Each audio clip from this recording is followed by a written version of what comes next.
Genesis chapter 48. One day, not long after this, word came to Joseph, "Your father is failing rapidly."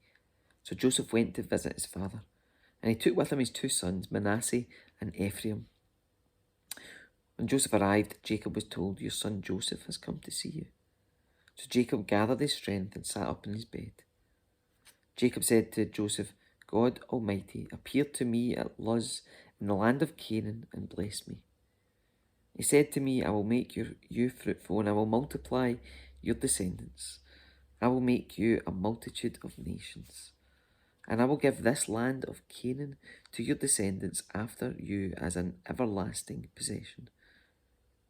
Now I am claiming as my own sons these two boys of yours, Ephraim and Manasseh, who were born here in the land of Egypt before I arrived. They will be my sons just as Reuben and Simeon are. But any children born to you in the future will be your own, and they will inherit land within the territories of their brothers Ephraim and Manasseh." Long ago, as I was returning from Padan Aram, Rachel died in the land of Canaan. We were still on the way, some distance from Ephrath, that is Bethlehem.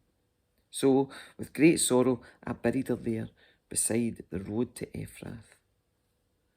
Then Jacob looked over at the two boys. "Are these your sons?" he asked. "Yes," Joseph told him. "These are the sons God has given me here in Egypt." And Jacob said, "Bring them closer to me, so I can bless them." Jacob was half blind because of his age and could hardly see. So Joseph brought the boys close to him, and Jacob kissed and embraced them. Then Jacob said to Joseph, "I never thought I would see your face again. But now God has let me see your children too." Joseph moved the boys, who were at their grandfather's knees, and he bowed with his face to the ground. Then he positioned the boys in front of Jacob. With his right hand, he directed Ephraim towards Jacob's left hand, and with his left hand, he put Manasseh at Jacob's right hand.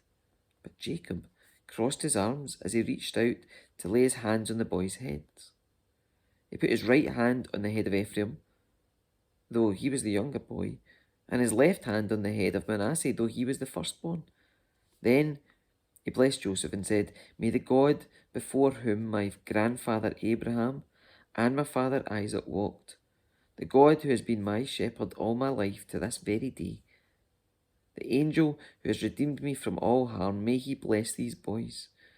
May they preserve my name and the names of Abraham and Isaac, and may their descendants multiply greatly throughout the earth."